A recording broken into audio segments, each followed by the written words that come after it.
बिस्मिल्लाहिर्रहमानिर्रहीम। अस्सलाम वालेकुम। वेलकम टू माय किचन, एक नई और ज़बरदस्ती रेसिपी के साथ। आज मेरे किचन में बन रहे हैं बहुत ही मज़ेदार से ग्रीन चिकन कढ़ाई। बहुत ही मज़ेदार ये बनती है, बहुत ही ज़बरदस्त टेस्ट के साथ। तो चलें देख लेते हैं कि इसके लिए हमें इंग्रेडिएंट्स कौन से चाहिए। मैंने यहाँ पर आधा किलो बोनलेस चिकन लिया है और चिकन को मैंने इस तरह से मोटे मोटे स्ट्रिप्स की फॉर्म में काट लिया है। आप चाहें तो आप इसके अंदर बोन्स वाला चिकन भी यूज़ कर सकते हैं या फिर बोनलेस के क्यूब्स काट कर उनको भी ऐड कर सकते हैं।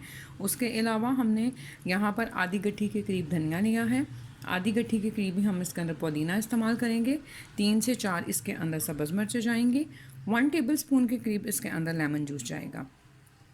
उसके अलावा हम 1 टेबल स्पून के करीब इसके अंदर लहसुन अदरक का पेस्ट ऐड करेंगे। हाफ़ टी स्पून के करीब लाल सुर्ख मिर्च का पाउडर जाएगा। 1 टीस्पून के करीब नमक ऐड करेंगे। 1 टीस्पून के करीब भी इसके अंदर कुटी लाल मिर्च जाएगी।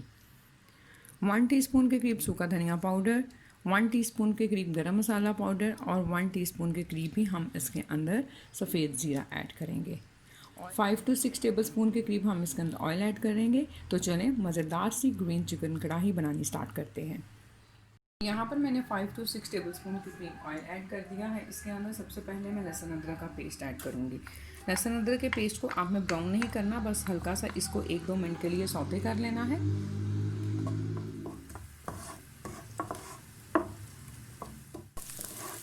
जी, तो ये मैंने 2 मिनट तक लहसुन अदरक के पेस्ट को हल्का सा सौते कर लिया है। अब मैं इसके अंदर चिकन ऐड कर दूँगी।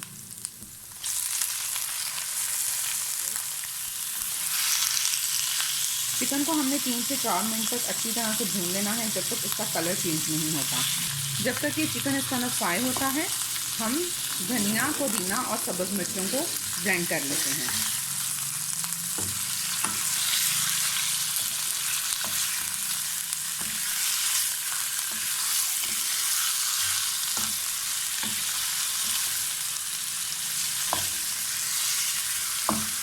ये हम ब्लेंडर के अंदर पुदीना ऐड कर देंगे। जो ग्रीन चिकन हमने बनाना है उसके लिए हम इसका ग्रीन मसाला जो है वो रेडी करने लगे हैं। ये सब्ज़ मिर्चें भी इसके अंदर चली जाएंगी। सब्ज़ मिर्चें भी मैंने इसके अंदर ऐड कर दी हैं और अब इसके अंदर थोड़ा सा पानी ऐड कर कर हम इसको अच्छी तरह से ब्लेंड कर लेंगे।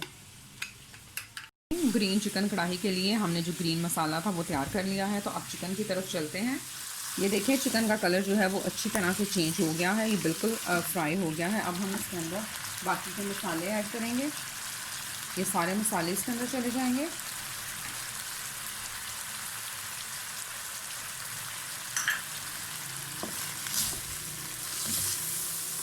इनको मसाले ऐड करने के बाद 1 से 2 मिनट तक दोबारा अच्छी तरह भूनने के बाद जो हमने इसका ग्रीन मसाला तैयार किया है वो इसके अंदर ऐड कर देंगे। ये देखें मसाले ऐड करने के बाद इसको हमने अच्छी तरह से भून लिया है और मसालों की बहुत ही ज़बरदस्ती खुशबू आ रही है। अब मैं इसके अंदर तैयार किया हुआ जो ग्रीन मसाला था वो ऐड कर दूँगी। ये ब्लेंडर के अंदर है, इसके अंदर भी मैं थोड़ा सा पानी ऐड करके इसके अंदर ऐड कर दूँगी ताकि ब्लेंडर से मसाला अच्छी तरह से साफ़ हो जाए।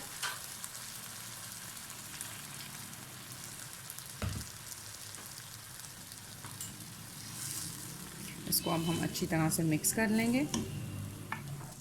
जी, तो ये ग्रीन मसाला ऐड करने के बाद अब मैं इसको कवर कर दूंगी और 10 से 12 मिनट तक हम इसको पका लेंगे। उतनी देर में ये अच्छी तरह से गल भी जाएगा और हमारे पास मज़ेदार सा ग्रीन चिकन कढ़ाई जो है वो रेडी हो जाएगी। मीडियम फ्लेम के ऊपर हम इसको कुक करेंगे। 12 मिनट हो चुके हैं। 12 मिनट के बाद हम चेक कर लेते हैं। तो ये देखें ये चिकन जो है हमारे पास तकरीबन रेडी हो चुका है। ये थोड़ा सा पानी रह गया है। मैं इसको हाई फ्लेम कर कर पानी को अच्छी तरह से ड्राई कर दूंगी और चिकन भी अच्छे से गल चुका है।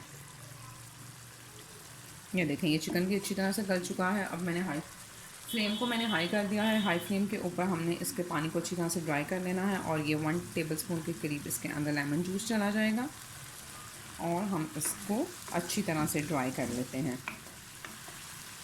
कभी कभार हमें लगता है कि चीज़ें बनानी शायद बहुत मुश्किल हैं। जब हम नेट के ऊपर पिक्चर्स वगैरह देखते हैं तो हमें ये फ़ील होता है कि शायद ये चीज़ बनानी बहुत मुश्किल है, जबकि ऐसा बिल्कुल भी नहीं है।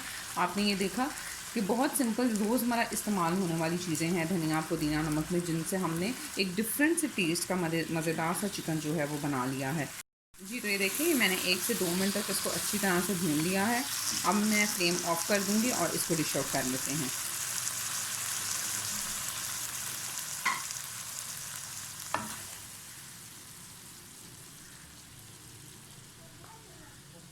जी, तो ये देखें बहुत ही मज़ेदार सी ग्रीन चिकन कढ़ाई हमारे पास रेडी हो चुकी है। बहुत ही ज़बरदस्त खुशबू आ रही है। आप भी इसको ज़रूर ट्राई कीजिएगा। अपना बहुत सारा ख़्याल रखिएगा, दुआओं में याद रखिएगा।